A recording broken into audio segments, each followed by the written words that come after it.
Did we just get a movie of the year contender with a January release date? What is happening? Not you, Wolfman.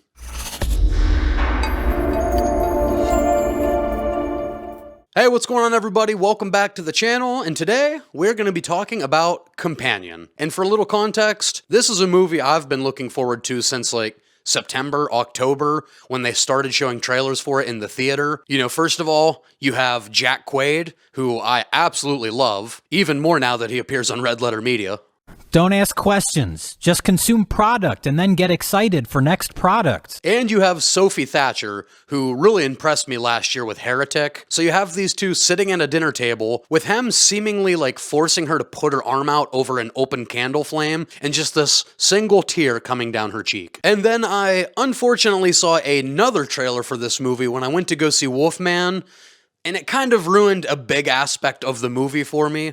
But even with that element spoiled, I still really loved Companion. But before we get into that, if you like hearing opinions on movies both new and old, if you like random live streams ranking Mortal Kombat fatalities and Resident Evil games, be sure to subscribe to the channel, as I do a ton of videos. We do a bunch of live streams with me and my friends where we're very off the wall, but you know, we do rankings, we do tier lists. Check all that out, subscribe so you don't miss any of that. But with my shameless plug out of the way, let's get back to Companion. And this is a movie that really tackles a lot of themes. What it means to be in love, the dangers of obsession, greed, narcissism, controlling partners, returning kind of to like that cycle of abuse with a controlling partner. But it's somehow all told in a very fun and creative way, which I know is weird to say with some of these darker themes, but it's true. And this is a story by its very nature that is very hard to talk about without including spoilers, but damn it, I'm gonna give it my best shot. But after a very brief monologue from Sophie Thatcher,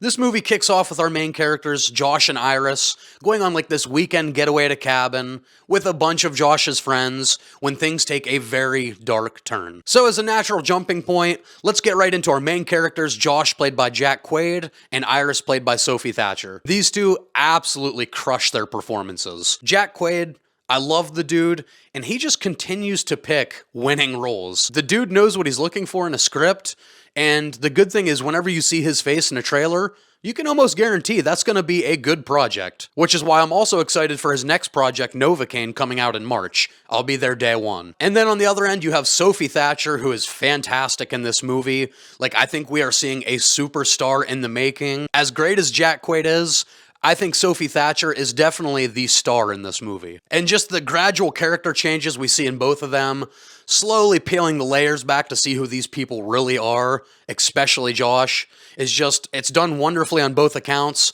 and it's extremely believable. And Jack Quaid, I mean, he's just a naturally funny guy, so even with like this evolution of his character, I'm glad they just kind of let him be himself, throw some funny jokes in there, some funny bits, even during some darker moments, and it still landed. And Sophie Thatcher, she was good in Boogeyman, a movie I liked more than most people, even if it's a little bit on the generic side. She was the star in that movie. She was really good in Heretic from last year, but here, she is great. And the supporting cast definitely helped throw in like some comedic elements at times when the tension was getting really high. Yeah, she's tied up inside, so she's not going anywhere.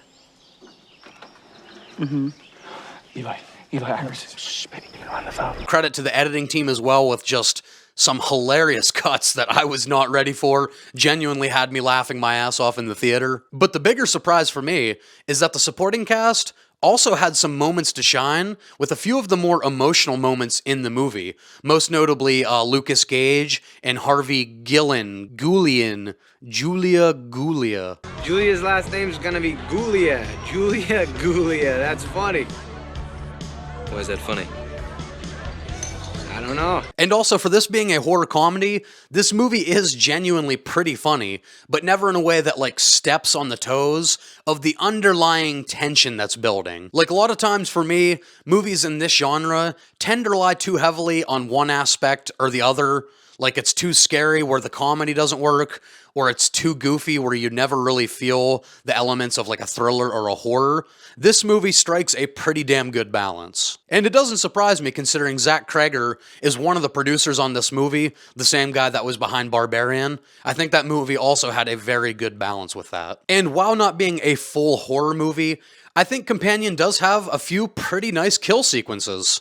Like, while nobody's gonna mistake this for Terrifier, the kills we do get, there's certainly a good amount of blood and brutality to a few of them. So if you're like our boy Randy from Scream, and you like a good little bit of carnage candy, I think this movie's gonna deliver. And as I mentioned earlier, I was unfortunately spoiled with one pretty big element in this movie, because trailers are fucking awful nowadays. But I was spoiled with one big element, and I thought it was really gonna knock my experience of the movie, but luckily it really didn't. Because one, that reveal does happen pretty early in the movie, like 15 to 20 minutes in. And two, there are just so many great twists and turns in this movie that keep you guessing, that even with that moment shown, which for the record, I still wish they wouldn't have shown it, but it didn't take away from my experience nearly as much as I thought it would. Another thing I mentioned earlier is just how they tackle themes in fun ways in this movie. Like usually when a film doesn't work for me, other than if it's just bad, is that they try to make the message more important than the actual plot of the film, and it's so obvious. And Companion is the opposite of that.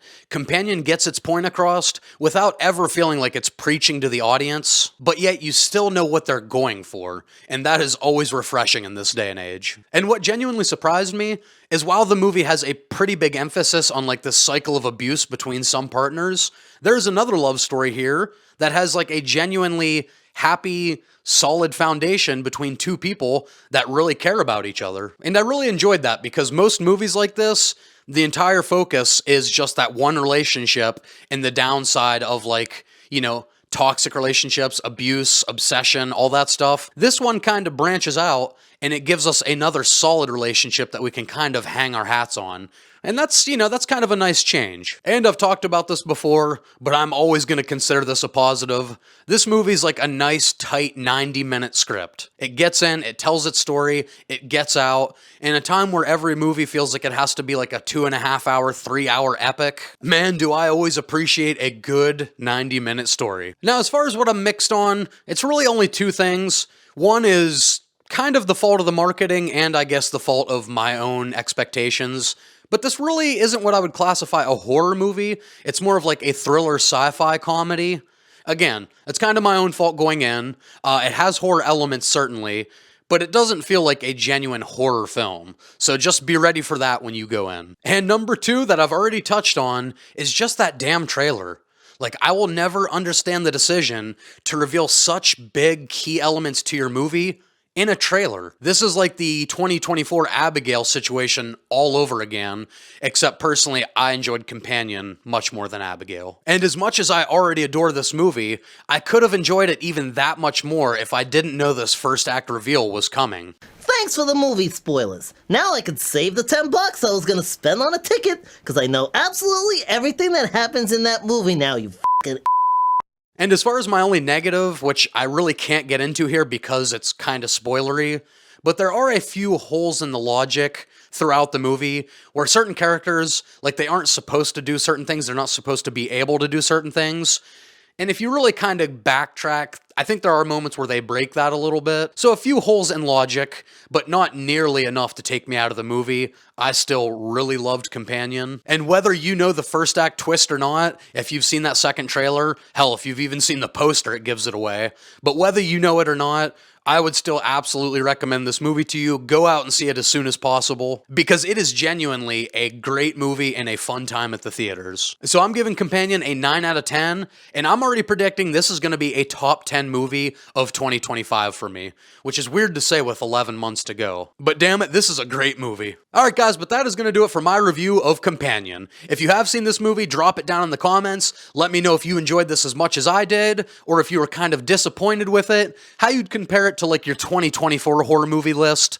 If you haven't seen the movie, let me know your hype level for it, what you're expecting going in, and all that fun stuff. Of course, you know I always want to talk about these movies with you guys. And other than that, me and two friends have a weekly pop culture podcast where I'm sure we'll talk about this very soon. It is called Culture Shock Podcast. Links for that will be down in the video description. So if you have a long commute to work, if you're a podcast listener, check that out wherever you get your podcasts. Give it a chance. And as always, if you enjoyed this review, consider giving it a thumbs up right here to help bump it in the algorithm. Subscribe right down here so you don't miss any future content on the channel. And as always, we will see you in the next one. Are you breaking up with me? It's not you. It's me.